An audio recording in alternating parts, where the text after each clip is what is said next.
Let's make a start. So, welcome everyone. I'm Bobby Duffy. I'm Director of the Policy Institute here at King's College London, and it's a real pleasure for me to welcome so many of you to this webinar that we're holding in partnership with the Fairness Foundation as part of our a series of events we're doing on fair society. And it's been a great series so far. We have excellent sessions with people like Michael Marmot, Michael Sandel, Manoush Shafiq, and we've got more coming, including from David Chandler and Kate Pickett. So look out for those. I think we'll post a link to those, which are coming up in the next couple of months. So my job today is literally just to welcome you and our brilliant speakers. First, we have Mark Carney, who's of course former governor of the Bank of Canada and Bank of England, and now UN Special Envoy on Climate Action and Finance. He's also, of course, the author of Values, Building a Better World for All, which is a subject of today's session. And that's a theme very close to our heart here at Policy Institute, where we run the World Value Survey in the UK as a major ESRC funded project. And we see many of the challenges of dwindling faith in the system that Mark outlines in his book. So Mark and Nick are going to talk together about this, and we're delighted to have Lord Nick Macpherson of Earl's Court to guide that conversation. Nick is, of course, former Perm Sec to the Treasury and a visiting professor at the Strand Group, which is one of the brilliant units connected to the Policy Institute here at King's, do brilliant teaching on, among other things, the Treasury. So then we'll open the floor to questions from you. So please do put those in the chat, and don't forget to upvote any that you like the look of. So that's it from me, really. I'm going to go and join the audience to enjoy the conversation myself. Before I hand over to Nick and Mark, I just want to thank Will Snell at the Fairness Foundation, the teams at Policy Institute and the Strand Group for putting this great session together. So over to you, Nick and Mark. Well, thank you very much, Bobby. And look, this is the book which I have spent the last couple of weeks reading to get in the zone for this conversation. I strongly commend it. It's only £10.99. I think you might be able to get it cheaper on Amazon. And it's a very good read. And as a former Treasury official, I know the price of everything and the value of nothing. So getting Mark to get some values across has been actually quite inspirational. And so to just kick things off, Mark, why did you write this book? First off, let me thank the Policy Institute, you, Bobby, and actually Will Snell, who convinced me to do this or suggested it. But thank you for your work and for giving us the time, and you, Nick, for your service over those many years at the Treasury. I think I used to call you not the permanent secretary, but the perpetual secretary of the Treasury, given how long you served and how ably you did. Look, why did I write the book? I wrote the book, in part, I decided after I had those roles as governors that I should try to capture some of the lessons. So partly it was to set out a process to clarify my own thinking. I didn't want to write a book. I remember Mervyn King saying that you shouldn't write a book that says why I was right and everyone else was wrong. So I didn't want to write that sort of, set the record straight type memoir, but instead try to draw out. And what the book tries to do is, when I look back over my period as a public servant, really there were a series of crises. There was a crisis in finance. There was the Euro crisis. We had obviously the crisis of health and the looming climate crisis. And the question I was asking is, well, is there a common factor, common underlying aspect to these crises? And what should we actually do about that if there is? And look, it's slightly at a grand scale to say that there is an element of values at the basis of this. To be clear, the book is not, for those who wade into it, it's not just about values and a cultural reshaping. There's a lot of heavy lifting, if you will, on the role of regulation, the importance of market structure, the value of markets. I am a big believer in the value of markets, but also, and I'll stop with this, I think at least my experience, and I suspect yours as well, is that a recognition that markets are a social construct. So the values of the time do influence how well they function. And then also, and with an eye looking forward to the climate crisis and where it was headed after being governor, is playing this role with the UN on climate action and finance.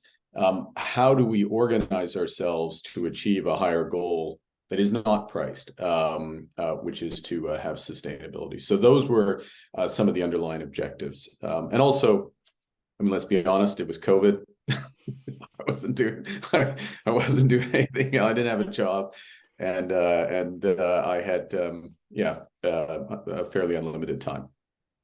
Well, look, you clearly used that time far more constructively than most of us. I mean, look, through the book, I think a sort of common theme for me was the sort of classic case for progressive liberalism. I think Locke gets a mention. I'm pretty sure John Stuart Mill does. But above all, that modern liberal rules sort of informs it. And I mean, look, no doubt the sort of people who Mark happens, I know, to be appearing on Good Morning Britain tomorrow morning, where he'll have a slightly different audience. But I'd have thought the audience for this webinar is the classic metropolitan liberal elite. And so the book will be music to most of your ears. But as I read it and had no difficulty in being convinced by it, it also just occurred to me how hard work it is for for advocates of those values around sort of, in a sense, progress and liberalism. When it comes to politics, just it's such heavy going.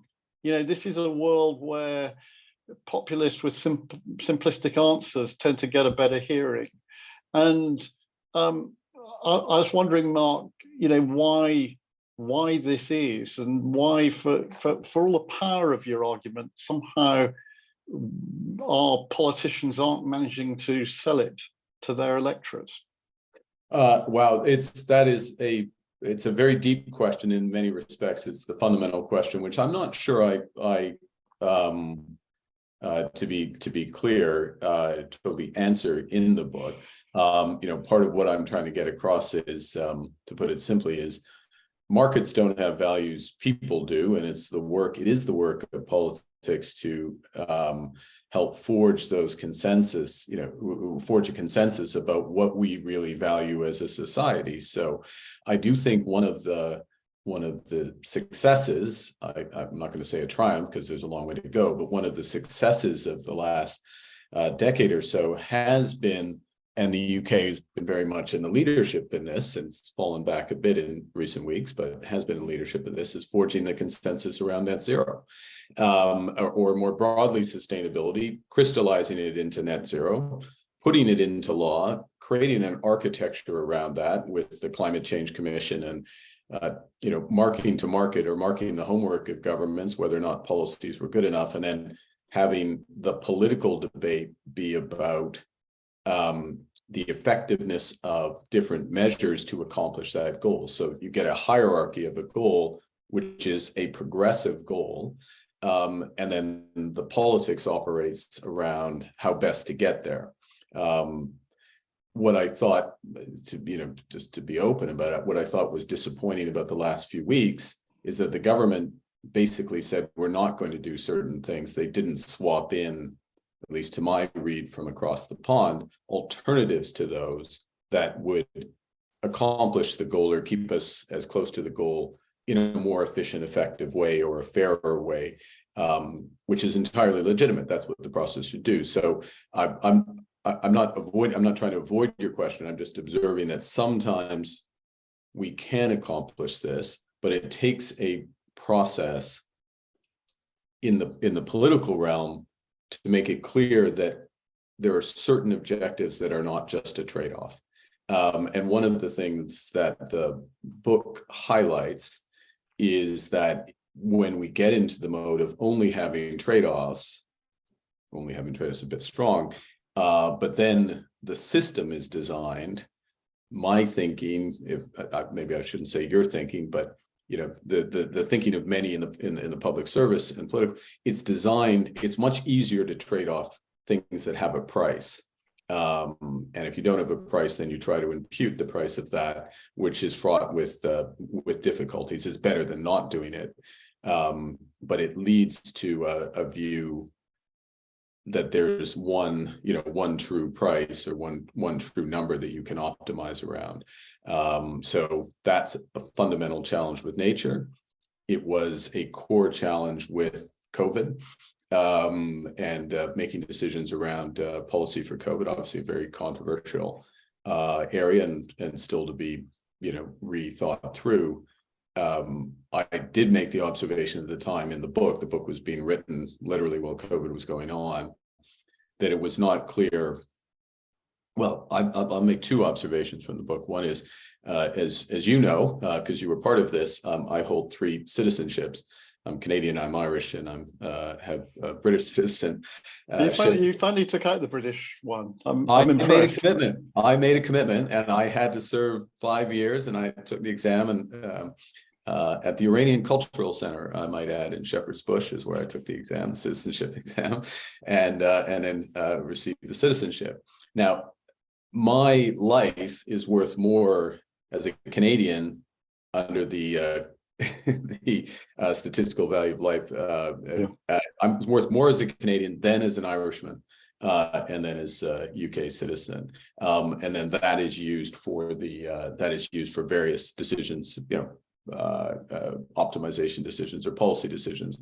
So during COVID, I would have been better to be in Canada in that regard. The last point though, which is a very belabored point, when it came to actually revealed preference around COVID, people valued their lives much more highly than the underlying assumptions that were used to make those calculations. It was clear what people did on their own and what they were willing to do was quite different. So I use that as a maybe too long of an example to get across the challenge that we normally face. We collectively, however, wherever we are in the policymaking or societal position, the challenge we normally face when making those decisions, when we don't have a clear hierarchy of an objective. And it is relatively rare that we get an objective like, for example, net zero, which is obviously some are still litigating, but effectively has risen above, and the question is how to get there. I think your point on the revealed preference of citizens in relation to their own and other people's deaths a fascinating one. Certainly in the UK, the implicit value placed on a death in a railway accident is far higher than that placed on a road accident. I think partly because people think they've got some agency when it comes to roads. But just coming back to the book, and actually you mentioned it yourself, you do have this considerable faith in businesses' desire and ability to do the right thing, and perhaps that's understandable for someone who started out life at Goldman Sachs, but a Marxist critique would say this is all window dressing, and look, if you look at the facts with modern capitalism, actually you're seeing increasing monopoly power and the rise of the profit share. Tell me why the Marxists are wrong. Well, I'll tell you who also would say it's window dressing, and I think I quote him in the book to this effect. He certainly said it. Is Milton Friedman. Friedman says that it's okay. He sort of concedes in his famous essay that it's okay for businesses to pretend they care about their communities, as long as they recognize within themselves that it's just hypocritical window dressing. And a core point that I'm emphasizing, not my insight, it's the insight of, Adam Smith is who I credit it to, others have emphasized it, which is that, and this is, of course, I mean, I'm simplifying, but this is, of course, the theory of moral sentiments, is that we exchange. I mean, for Smith, everything was exchange, right? You exchange goods and markets, you exchange meaning and language, and you exchange esteem in your social interactions. So what we value as individuals, what we rate. And Friedman assumes that those values, he implicitly assumes that those are constant, those which are supporting the market, but they're not constant. They're not constant if we only esteem the outcome, or a sufficient mass, for example, in the financial sector, only esteem the financial outcome of those markets, not the underlying fairness responsibility with which those are derived. And, you know, you would have your own view on this, but we lived through the financial crisis, which had sort of fundamental causes, you know, lack of capital, issues with liquidity, but also had revealed some pretty deep cultural issues in markets where business, to use your term, became detached from the end users. So I'm a believer that I'm a believer in purpose of business. You're trying to provide solutions. You're thinking about not just, you're not disembodied from your customers, your suppliers, your communities. And it's within that context that you're looking to maximize outcomes with a horizon. Now, then the question becomes, how does the system, if I can put it that way, how does it reinforce that? Does it reinforce it partly through disclosure? Does it reinforce it through the timeline of incentives? I'm going to lean again on climate, if I may, just because this is where I work and so I can see it being put in action. But one of the things, and many on this call will know, is around what are called Scope 3 emissions. So those are the emissions of your suppliers and it's all across the value chain. So those who use your products. Well, once you disclose Scope 3 emissions, once you worry about all the emissions across the good or service that you're providing, then you have stronger links to your suppliers and your customers. And it may well be the case that it's better off to actually reduce emissions up the chain or down the chain as opposed to in your production. And that's the type of alignment of incentives that moves outside the firm in a broader sense of purpose. And part of the book for students of microeconomics goes into the theory of contracts and theory of the firm and what's efficient within the firm. This broader sense of being a part of a whole is necessary for that. So again, it looks like we'll have time for one more question, given the length of I apologize for the length of my answer, but a good question is that I'm not saying that business is fundamentally good. I'm saying the social contract, the context matters for markets working, but there are ways to reinforce just the power of business and markets. And I do believe that in the biggest challenge, most of the biggest challenges we have, we won't get there, or we won't get there soon enough without the power of business in the market. No, I mean, I think that's a very valid point. And just coming back to the financial crisis, I think what strikes me is businesses which last a long time tend to have a strong sense of purpose, and the ones which went wrong back in 2007, and used the example in the book Northern Rock, classic sort of Northern Building Society serving its community, becomes a bank and then has the wrong incentives and so on. But I just want to pick up on your Friedmanite reference, because critics from the right, of your stewardship at the Bank of England would argue that you were guilty of mission creep, and you got the bank into issues like climate change, which really should be left to others. Do you regret doing that? No, I don't. And I think one of the challenges is that many of the one of the challenges with those criticisms, the first challenge is people don't know what the Bank of England is charged with doing. So they think it's just a monetary institute. It's just responsible for inflation. That's it.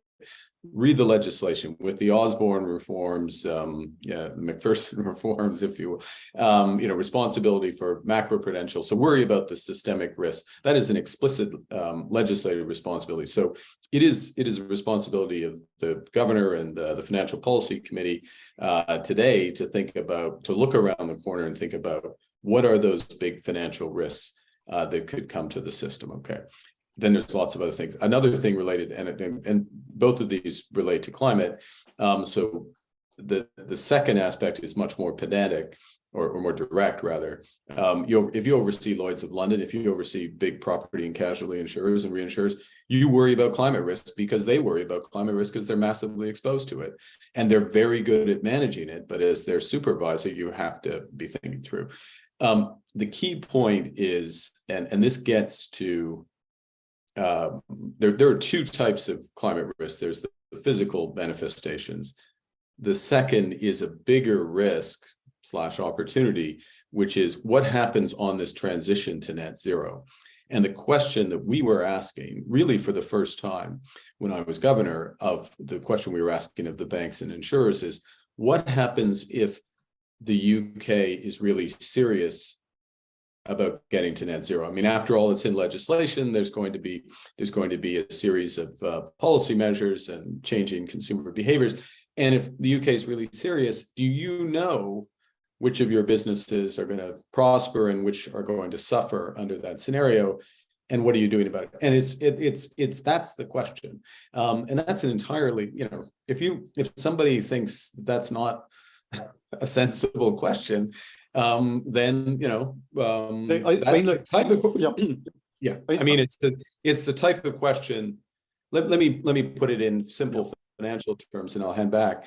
Which is the question that was not asked of major U.S. banks and to some extent UK banks, but not asked in 2006-07, right before the financial crisis. The U.S. authorities spent all this time saying that the house prices never go down in the U.S. They spent no time about the question of what happens if they do. And so you have to ask that question.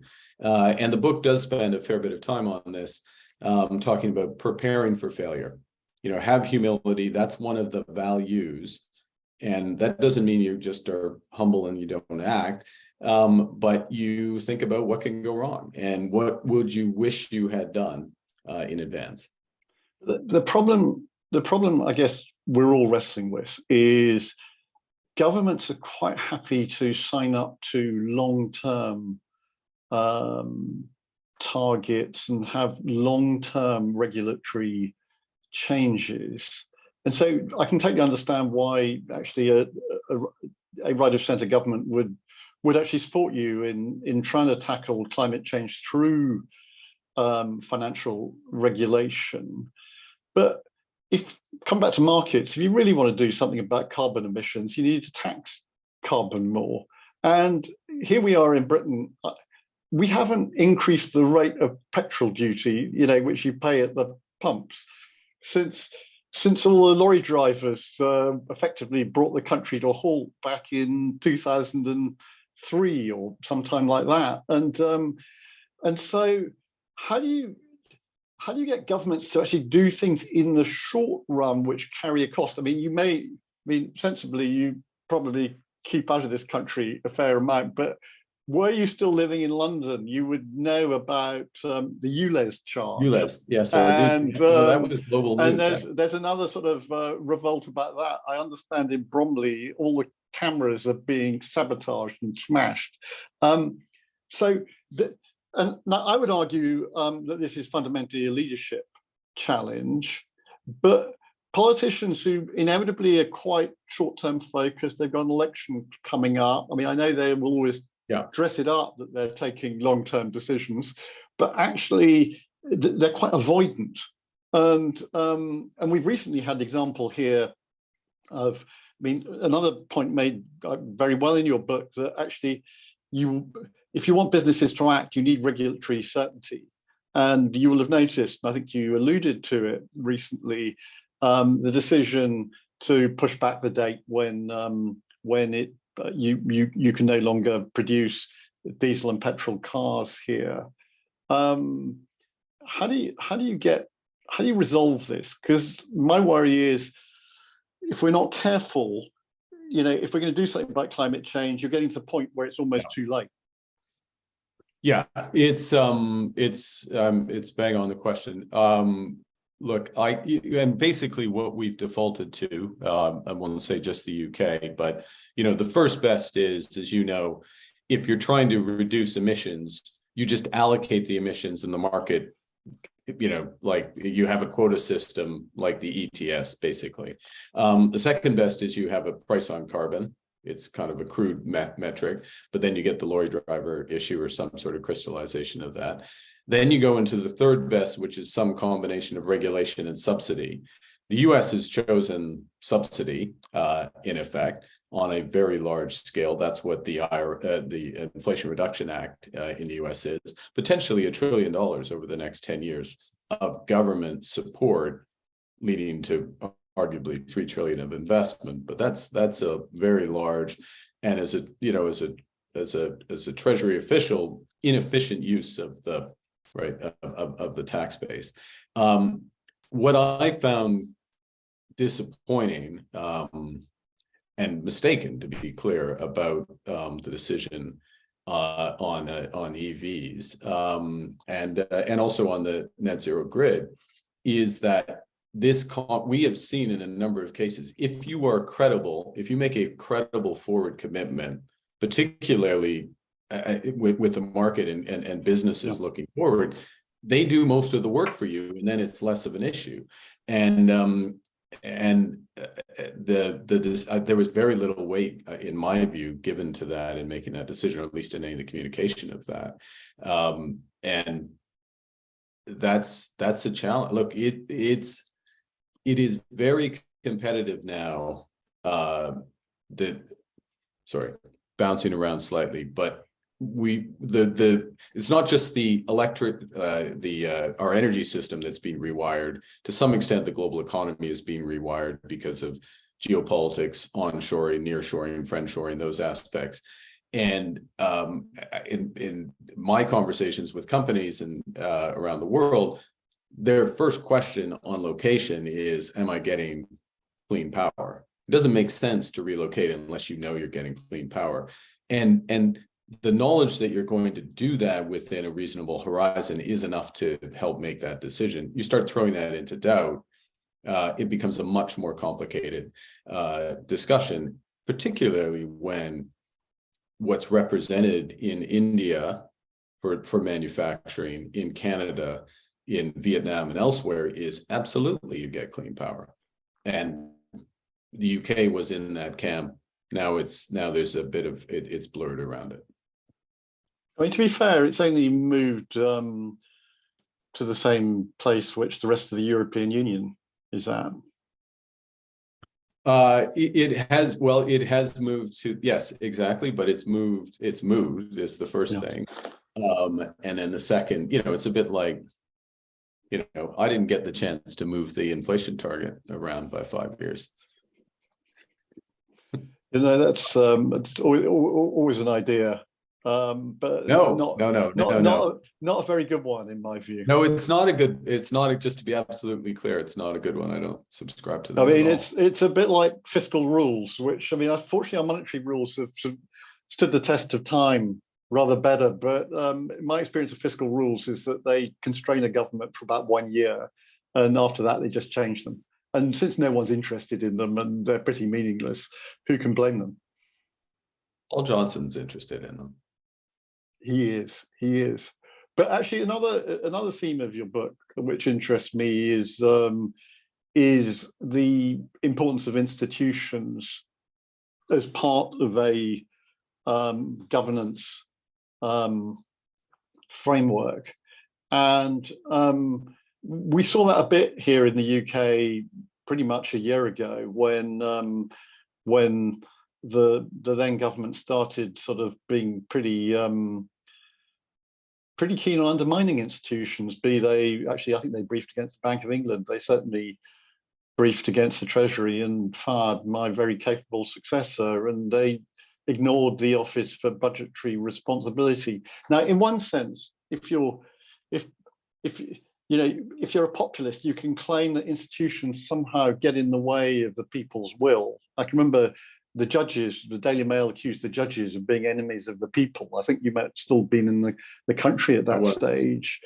I mean, you don't want to delegate too much to technocrats, because technocrats can get out of touch with the country they serve. But equally, they do seem quite an important defense mechanism if you want to have sensible policy making. I mean, how do you square that circle? I think you frame the question exactly the right way. I mean, it absolutely, and it's been one of the strengths in the UK. I mean, one of the things in the book, again, is it goes through.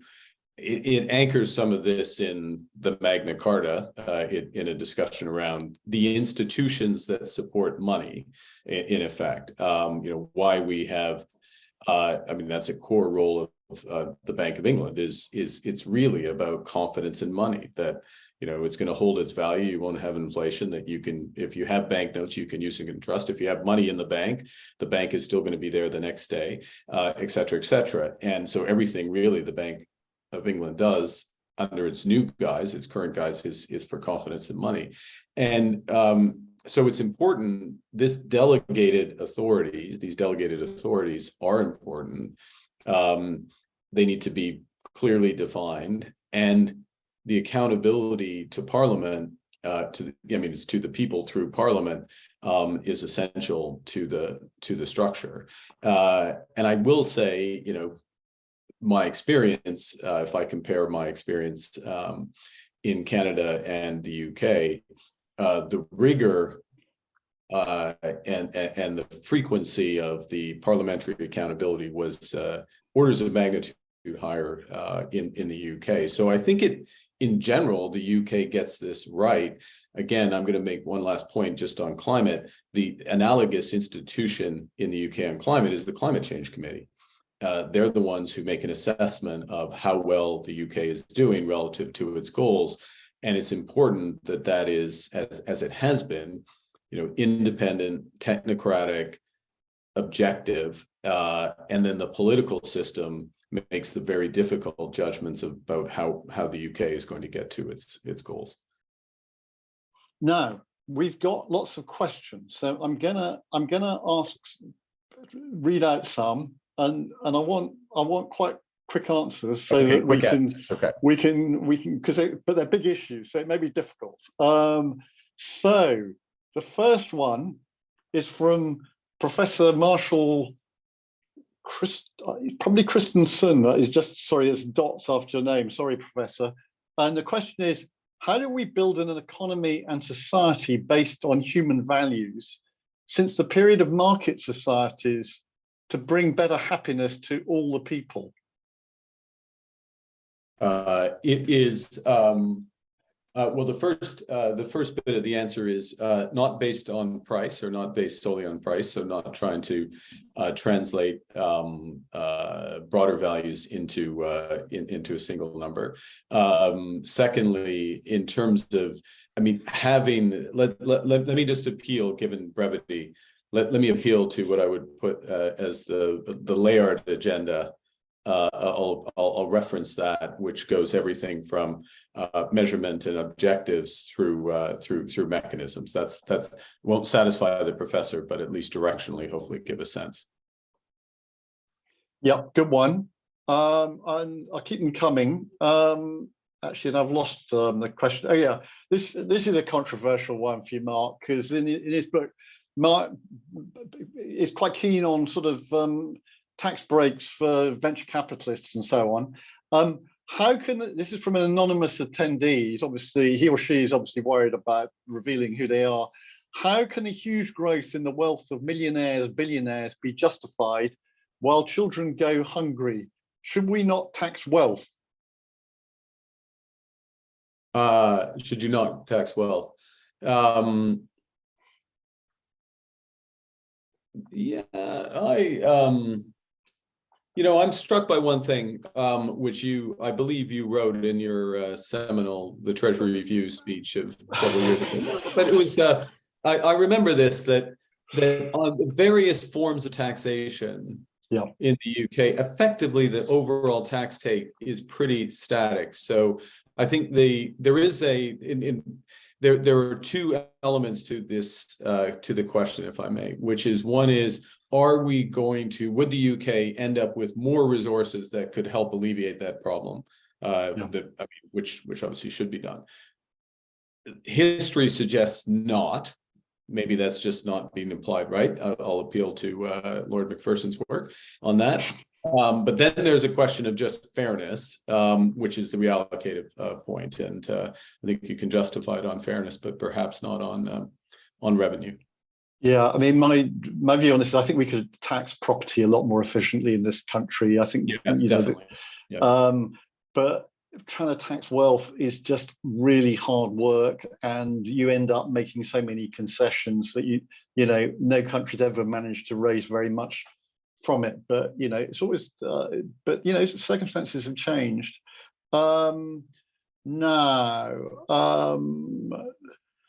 Here's an interesting question from Selina Chen, formerly of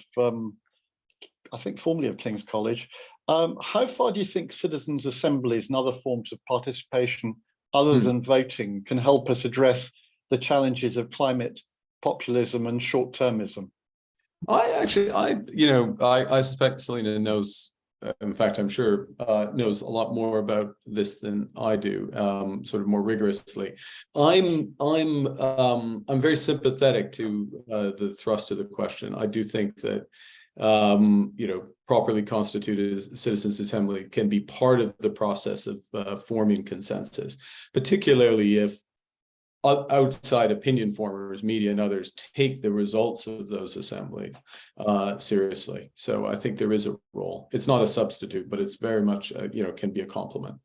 Here's another interesting question. And funny enough, actually, our mutual friend Nick Stern raised it. I was in the House of Lords the other day. I'm not dropping names, but Nick asked a really good question from the government about it. How worried should we be about the UK's exploration of new oil and gas fields, despite this contradicting recommendations of the IPCC and UNFCCC? Yeah, it's the IEA has just come out again and reinforced that there's not a need for new development. On that level, the answer is shouldn't be. There are questions about then it gets into, well, is it a new field or is it an adjacent field? I think the thing I would underscore, let me just make a meta point, which is the current expectation of the IEA, as of the International Energy Agency, as of last week, is that we will hit globally peak oil demand this decade. You go back 3-4 years, it was going to be towards the end of the 2030s. So that's how much things have moved. We have to move a lot farther. That means, in my thinking, that we are going to have, the stranded asset problem in the energy sector is going to crystallize sooner than people think. There will be a glut of oil, and the wisdom of developing new fields, just from an economic perspective, can be called into question on top of the environmental question. So I think it's I'm not convinced by the decision, although I'll confess to have not studied the specific one very closely. Okay, now here's there's some. I don't want to give away too much of what's in the book, but there's some quite good references. It begins and ends with some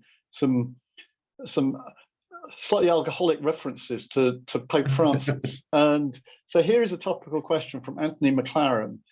Pope Francis has followed up Laudato Si with Laudato Deum, alarmed by the lack of progress in tackling climate change since 2015. Is he right to raise the alarm again? Yeah, absolutely. I mean, he's. If the questions from, I haven't read Laudato Deum, which came out last week, I think earlier this week. the anchor in terms of the being at a climactic tipping point is absolutely right. And I'll just quote, Johan Rockström, who at Potsdam is one of the experts, scientific experts on this. One of the things he's taught me is that, look,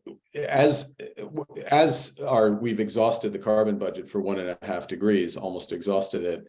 We've also learned that the mapping of degree rises to extreme weather events has been worse than expected for a given movement. So that plus the prospect of tipping points happening as well and accelerating the process means that there is a huge urgency. And let me just to make sure that two things are clear. The speed with which we're moving on addressing the issue has gone up exponentially. I mean, it really has moved, particularly since Glasgow COP. So that is true. It is also true that we're running out of time, and the consequence of running out of time appear worse. I don't know how long you're staying in the UK for, but it's going to be 25 degrees at the weekend and well into next week, which there was a time when it never was 25 degrees, let alone in October. I mean, this is all only too real. Look, I'm going to abuse my position by just asking you two final questions because we're running out of time. I mean, one of the sections actually I really enjoyed because well, the whole book was interesting, obviously, but it was particularly interesting your section on what constitutes a good leader and good leadership, and actually one of the points you make is the importance of humility. I mean, not all central bankers are terribly good at observing humility. Certainly in my experience. But can you give an example of you've come across all sorts of world leaders over the years and continue so you should do. Can you give me an example of a leader who you felt really exhibited humility? That is a great question. I tell you, I'm going to give you an example that might surprise you. I shouldn't say that, actually, too late. Gordon Brown. I actually think Gordon Brown, even though Gordon had an answer for virtually every issue and would table drop a paper on, in a G7 or G20 on any issue that would solve it. He had that as he approaches the problem, a humility in initially approaching the problem. Like he's wired to have a solution, but he doesn't start with a solution and then, at least in my experience on the things that I've worked on him with. And then I think the other thing where he has humility in the sense of what I'm talking about, and this has been his work since he was prime minister, has focused around, issues like pandemic, big issues where things can go wrong. So what should we do in order to provide, to build the resilience that's necessary when things go wrong? But it's a fair point. There's not a lot of humility I recognize your points about Gordon because slightly frustratingly, when he was interested in a problem, he'd asked about 17 different people what the answer was, and you'd sort of go away and work away at an answer, only to find that there are a whole lot of alternative answers. But actually, it was quite a good way of synthesizing views, and in his case, actually really wrestling. He has this extraordinary lateral mind. And the other thing which I think is fascinating is just the work he's done on food banks in Fife. It's slightly in contrast with some leaders who go off and make a fortune. He really does. He's committed to his community.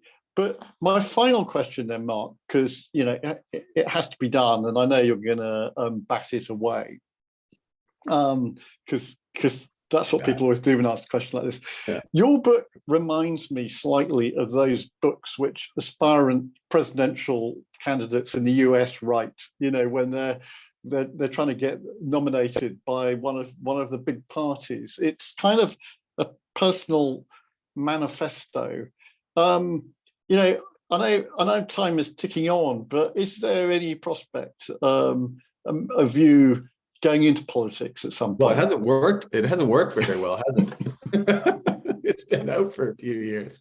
No, look, the motivation of the book was very much, as I said, I've had the privilege of this experience, these experiences, and I did want to really try to synthesize, slightly selfishly, my own thinking about it, which maybe was in a direction but not clear, and then also hopefully for the benefit of some others. And if that's the service, if that's the sum of my service, then I'm happy. Very good answer.